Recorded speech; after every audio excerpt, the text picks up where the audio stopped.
दोस्तों, Rahul commerce education में आपका स्वागत है। एक नई वीडियो के साथ, एक नए टॉपिक के साथ वीडियो की शुरुआत करते हैं। बीएसटी व्यावसायिक अध्ययन, जिसमें टॉपिक है प्रबंध का अर्थ, प्रबंध का क्षेत्र, प्रबंध का महत्व और प्रबंध के स्तर। आज की वीडियो में हम प्रबंध का अर्थ और प्रबंध के स्तर के बारे में पढ़ेंगे, समझेंगे और जानेंगे। First of all, meaning of management. प्रबंध का अर्थ। प्रबंध से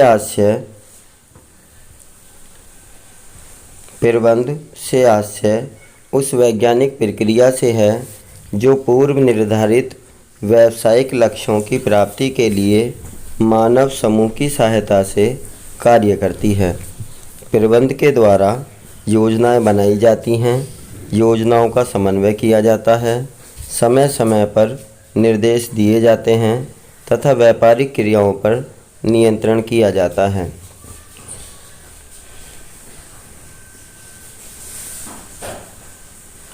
management is a scientific process which is helpful to complete the objects of the business with the help of a group of manual power.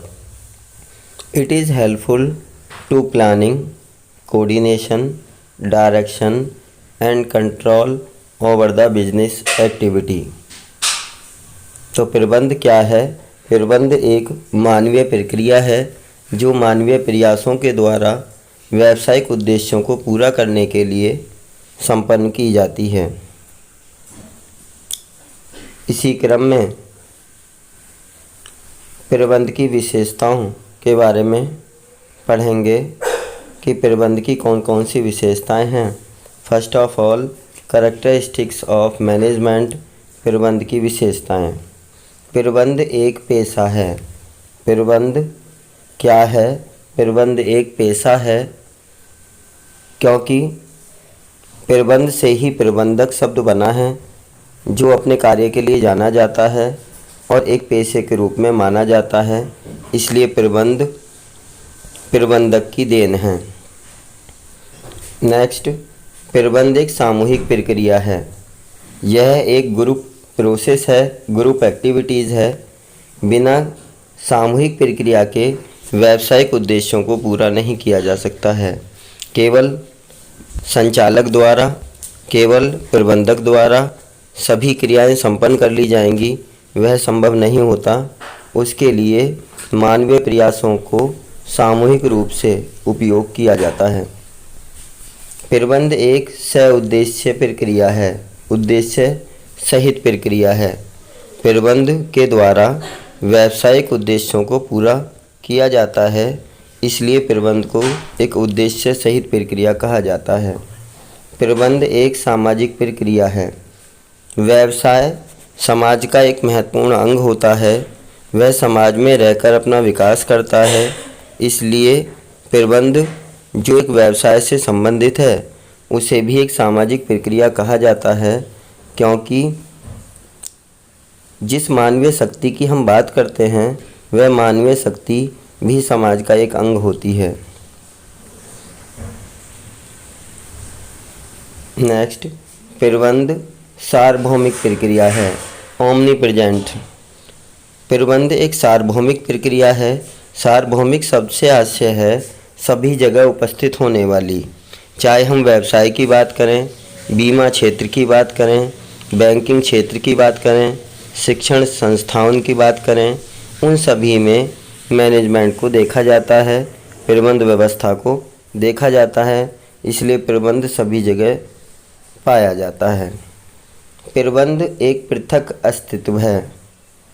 प्रबंध, व्यवसाय और प्रबंधक, इन तीनों का अलग अलग अस्तित्व होता है। व्यवसाय और प्रबंध दोनों एक दूसरे से भिन्न होते हैं, इसलिए कहा जाता है कि प्रबंध, व्यवसाय और प्रबंधक तीनों का अलग अलग अस्तित्व है। प्रबंध व्यापार के स्वामी से अलग है। प्रबंध का संबंध प्रबंधक से होता है, न कि व्यापार के स्वामी से। इसलिए वह व्यक्ति या व्यापारिक संस्था जो व्यापारिक उद्देश्यों को पूरा करने के लिए प्रबंध व्यवस्था को एक व्यवस्थित क्रम में प्रस्तुत करती है, प्रबंधक कहलाती है। जबकि वह व्यक्ति जो व्यापार का संचालन करता है, उसमें अपनी धनराशि का विनियोग करता है, लाभ हानि का विभाजन करता है, वह व्यापार का स्वामी कहलाता है। इसलिए प्रबंधक, प्रबंध और व्यापार का स्वामी ये तीनों अलग अलग माने जाते हैं।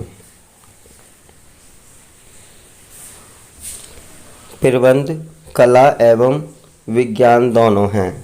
प्रबंध में कला एवं विज्ञान दोनों ही विषयों के गुणों को शामिल किया जाता है, इसलिए इसे कला और विज्ञान दोनों कहा गया है।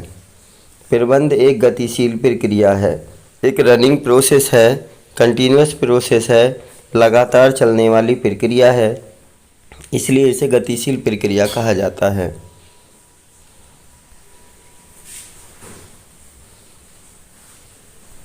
Management is like a profession, it is A grouping activity.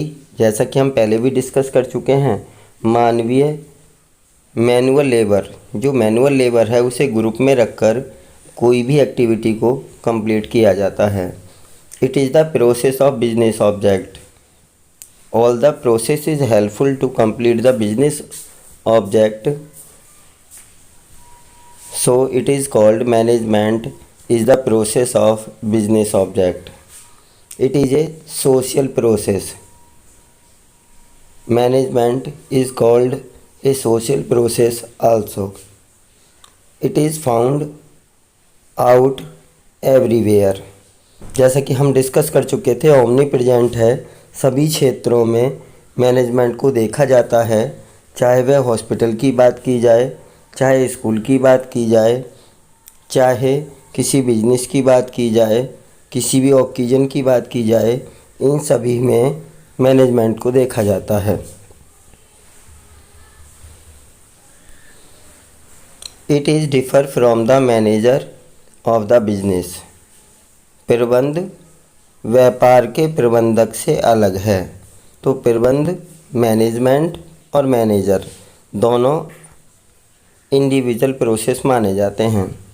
It is a running process, continuous process है, लगातार चलने वाली प्रक्रिया है। Management is science as well as an art, management को साइंस और आर्ट दोनों ही वे में जाना जाता है, दोनों के कैरेक्टरिस्टिक्स इसमें पाए जाते हैं, इसलिए मैनेजमेंट को science as well as art कहा जाता है। नेक्स्ट टॉपिक है लेवल ऑफ मैनेजमेंट, प्रबंध के स्तर। प्रबंध की क्रियाओं को और अधिक प्रभावशाली बनाने के लिए इसे अलग अलग स्तरों में बांटा जाता है, ताकि व्यापारिक विकास तथा व्यावसायिक उद्देश्यों को सरलता से पूरा किया जा सके। प्रबंध के स्तरों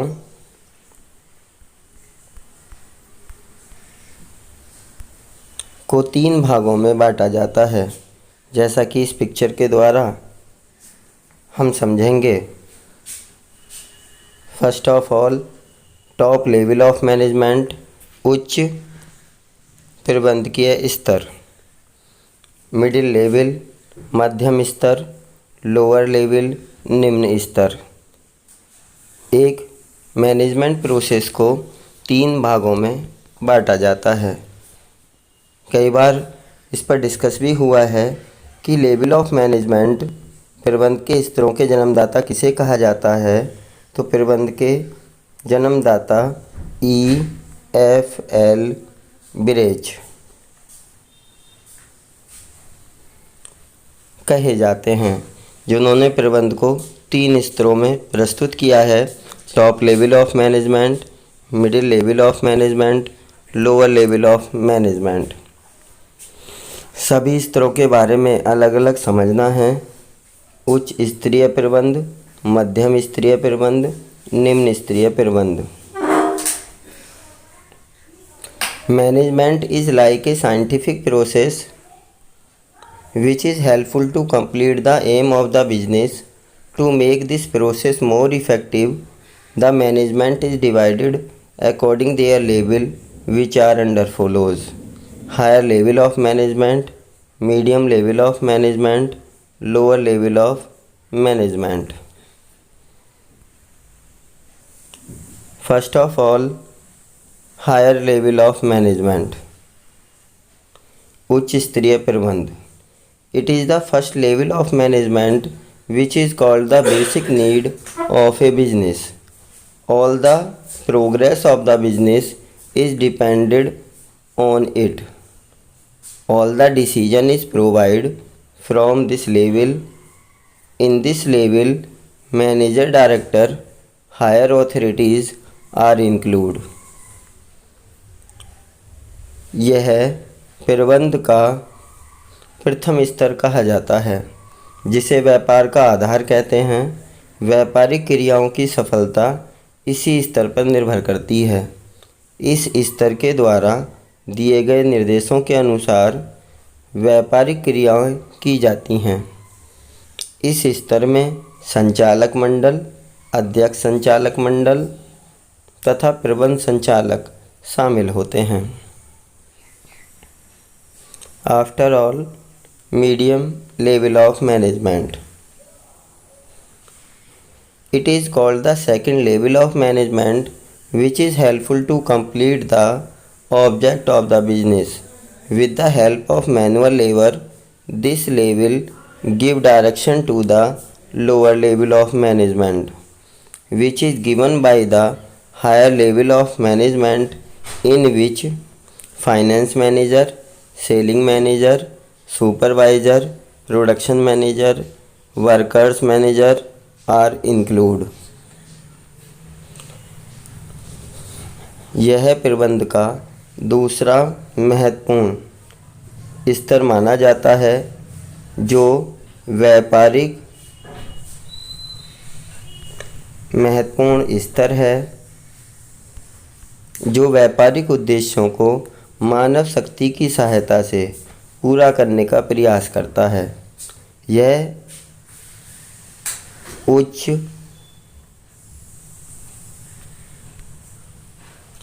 प्रबंध से प्राप्त आदेशों के अनुसार प्रबंध के नियम को गतिशीलता प्रदान करता है। इसमें वित्त प्रबंधक, उत्पादक प्रबंधक, कर्मचारी प्रबंधक तथा विक्रय प्रबंधक शामिल होते हैं। Lower level of management. It is the last level of management which is called the hand of a business. With the help of manual labor, the business activity running soon, the complete the objects of the business, in which clerk, workers, selling agent are include. यह प्रबंध का अंतिम तथा निम्न स्तर कहलाता है। इसे व्यापार के हाथ कहा जाता है, जिनकी सहायता से मानव शक्ति व्यापारिक उद्देश्यों को गतिशीलता प्रदान करती है तथा व्यापारिक उद्देश्यों को पूरा करने का प्रयास किया जाता है। इसमें लिपिक वर्ग, श्रमिक वर्ग, विक्रेता एजेंट आदि शामिल होते हैं। तो दोस्तों, आज की वीडियो में इतना ही। आज की वीडियो में हमने प्रबंध का अर्थ और प्रबंध की विशेषताओं के बारे में पढ़ा, समझा और जाना। नेक्स्ट वीडियो में हम प्रबंध के कार्य, फंक्शन ऑफ मैनेजमेंट के बारे में पढ़ेंगे और समझेंगे। तो यदि आपको यह वीडियो अच्छी लगी हो तो ऐसी ही वीडियो आगे देखने के लिए चैनल को सब्सक्राइब करें, वीडियो को लाइक करें तथा अपने दोस्तों में ज़्यादा से ज़्यादा शेयर करें। धन्यवाद।